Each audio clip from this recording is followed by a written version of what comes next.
Hello friends, my name is Leigh and I share videos about photography as an art and as a lifestyle.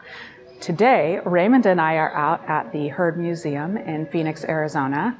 We have the new Fujifilm X100 VI, as well as what Raymond is filming me on right now, the Fujifilm X100V. That is our camera. We've had that since launch, but Fujifilm just let me borrow this guy for a little while, and we are here at the museum with both of these cameras to swap back and forth and see what we think about this update.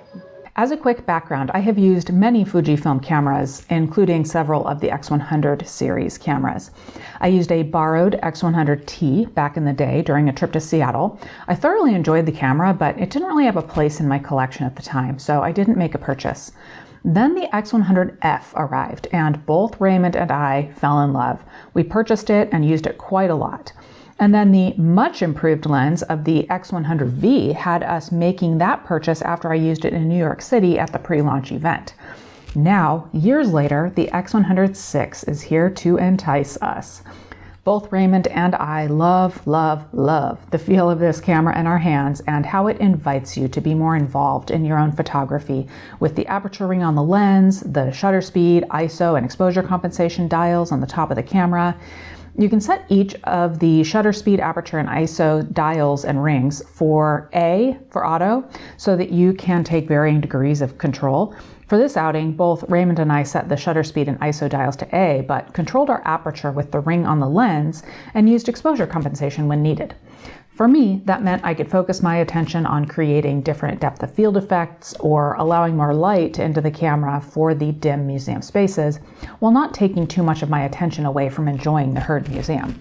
You may have noticed that this Fujifilm X100 VI looks a little bit strange, right?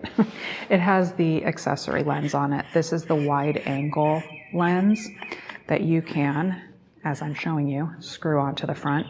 You take off a little ring that's on the end of the lens and you can screw this guy right on. We own this. We've had it since the Fujifilm X100F and it continues to work on the new cameras. Raymond is using this. He is refusing to use anything other than the wide-angle lens. I myself have been really loving 35 millimeters lately, so that's what I'm sticking with. The X100 cameras have an APS-C sensor, so when I say 35 millimeter, I mean full frame equivalent. The lens is actually a 23 millimeter f2. The wide-angle conversion lens provides a 28 millimeter full frame equivalent. Fujifilm does also offer a teleconversion lens that will give you a 50 millimeter equivalent. And one cool thing about these is that you don't lose any aperture availability. You maintain f2 as your widest aperture with or without the conversion lenses. Talking a little more about the mechanics of the camera, you can see that there are no discernible differences between the X100V and the X100 VI, and that's good because I love this little guy. I enjoy the solidity of the camera and how compact it is. I mentioned the physical dials and rings earlier. If you like tactile adjustments, you'll love this. I think I said it before, but it brings you into the experience of photography. There is a flow to it that I find extremely enjoyable. For me, it is absolutely a stress-relieving experience. I understand that not everyone cares about that, and I do think this camera is great for anyone, but especially for those of us that enjoy the process of photography and a tactile experience with the camera. Along those same lines, I want to point out a couple more things on the X100V and X100 VI. The tilt screen. It is the best integrated of any camera I've used. It maintains the camera's lines. Again, not everyone cares about that, but I do. If I like looking at the camera, if I like holding the camera, I'm going to use the camera more, which is the entire point after all. Last thing here, in case you're new to the X100 series, they are unique in that they have both an EVF and an optical viewfinder. I know a lot of folks prefer an optical viewfinder and are disappointed that they're fading away on newer cameras, so this is an interesting feature for them. I'll mention this again in a moment. A quick thank you to KEH for sponsoring this portion of the video. You've heard me talk about KEH for years on this channel. They are my go-to for buying and selling used photography gear. I choose KEH to sell to because it is quick and easy, and I purchase gear from them because I trust them. In fact, I have a little something on the way to me from KEH right now. I will share that in a video soon. With the X100 VI having just come out, I am not surprised to see several X100V cameras available for purchase on KEH. It is still such a fabulous camera, and if you've been considering one, I would definitely recommend purchasing from KEH. You see the grading for each one, so you know exactly what to expect when it arrives, and I will link to these in the description of this video. I'll add links to the X100F as well because that's a great option too. Those will be affiliate links. Make sure to also use my discount code, which will also be in the description. Using those links and codes helps let KEH know to continue working with me, and I also receive a small commission. So thank you to those of you who use those links. All right, back to the X100 VI. Raymond and I have now switched cameras. He is using the X100V. We put the wide angle adapter on that, and I'm using the X100 VI now. What I didn't mention before was that we are using film simulations. Raymond is using an industrial looking film simulation, and I am using Kodak Royal Gold 400. And these two film simulations are not the out-of-the-box film simulations that Fujifilm offers. We actually love Fuji X Weekly. Richie Roche is a friend, and we love using his film simulations. And if you want to know more about that, I will link to a video in the description of this video talking about him a little bit more. Let me explain that more. Up to now in this video, I've shown you images that were captured in RAW and edited, but we were shooting in RAW plus JPEG on this outing so that we could make use of Richie's film recipes. One of the really fun things about Fujifilm cameras is their film simulations. They come on the camera and give you different film-like looks. But Fujifilm also gives you a ton of adjustment options in the camera to change the characteristics of your image, and you can create your own in-camera presets.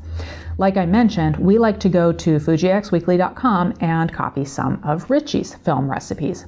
Like I said, I set both of our cameras to shoot in RAW plus JPEG today so that we have the JPEG file with the film recipe, but we also have the RAW file, which does not have the film recipe baked into it. So we can edit those photos however we want.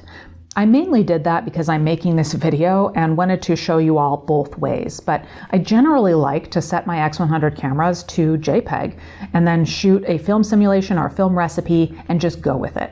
Since we're talking about these, let me show you Fujifilm's X-RAW Studio. It is free software and you can apply film simulations and many adjustments to your RAW files in the software. You can see me scrolling through the built-in film simulations that come on the X100 VI. The X100 cameras are such a great way to scratch the film photography itch. You could set your camera to JPEG, set a film simulation, switch over to the optical viewfinder, and pretend that you're shooting film. You can even focus manually if you want. And I bring this up because film has made a resurgence in recent years, but it is pricey between purchasing the film and developing. I've seen many viewers comment on my film photography videos that they would love to take part, but they just can't justify that you are literally paying for every photo that you capture. So here's another option for you. We are all done at the museum. For all intents and purposes in the use of the cameras, these two cameras behave equally great. They are both equally fun to use, and every time I use this, well, this isn't mine, this is the X100 VI, the X100V that Raymond's holding. Every time I use this camera or one in this series, I remember how much I like it, and it makes me want to pick it up more often. However, there are two differences in kind of the innards of the camera that Raymond and I have been talking about. One is IBIS. In these very dark museum rooms, in these galleries, having in-body image stabilization just to account for the slower shutter speeds is a big benefit, especially if you're doing something like video. Let's pause here for a moment, and I'm going to replay some of the video that you just saw. Raymond is holding the X100V, which has no stabilization. You can notice that the footage is pretty shaky, but now if we look at this footage that I captured with the X100 VI, it doesn't look like the camera was on a tripod, but especially when I'm panning, you can see that it's much more smooth than the X100V without IBIS. For me, this is important for when I'm shooting video, but even for still photos, like I mentioned a moment ago, having IBIS is a huge asset for low light situations. It allows you to slow your shutter speed down rather than increasing your ISO sensitivity, which can mean less noisy photos and or less motion blur. The other big difference is that there is a different sensor in the X100 VI. This has the X-Trans 5, whereas the X100V has the X-Trans 4. Let's take a look at this photo of some clouds that I photographed outside the museum. We've got detail for days with these puffy white clouds. The sky is a beautiful blue, and I'm not surprised. I mean, we simply don't have the challenges we used to have with completely blown out clouds and no ability to recover highlights. These are extremely good times. All right, I'm back at home and I've processed all of my photos and all of my thoughts. But before we get there, if you're ever in the Phoenix area, I do highly recommend a trip to the Heard Museum. It's amazing. It's right down the street from the Phoenix Art Museum, which I do also adore, but the Heard makes a point to explain the things that you're looking at. A lot of museums have maybe a card next to each work of art that has the artist, the title, the date of creation, which is great. It allows you to consider the piece without much influence. But I love it when I can get some insight into the artist's thought process. And the Heard Museum really often provides that. Anyway, enough about the museum. Onto the camera. It's amazing. I love it just as I've loved every other X100 camera. It's the size, the simplicity, and while you do have one fixed lens, the camera still has a ton of flexibility with regard to the look and feel of the images, with the film simulations that already come in the camera, but also the extensive adjustment options in the menus, which you can play with on your own, or you can find film recipes like Richie's Fuji X Weekly provides. I mean, look, I'm not trying to convince you to purchase this camera. I am simply providing you with my opinion and, well, Raymond's opinion too, because he feels the same way. And my photos too. Of course I want to share those. You may or may not connect with a camera like this. When I have shared videos using the X100 series cameras or my Leica Q2, which is also a fixed lens, fixed focal length camera, I see people saying, yes, love, me too. But I also see people thinking that I'm a lunatic and why would a person ever purchase a fixed lens, fixed focal length camera? I would love to hear your thoughts. Do you fall into one or the other of those categories or somewhere in between maybe? Now for me, I'm not purchasing this yet. Taxes are due next month and there are several cameras and lenses that I want right now, that I'm testing right now. You can see that I've got a bunch of stuff on my desk.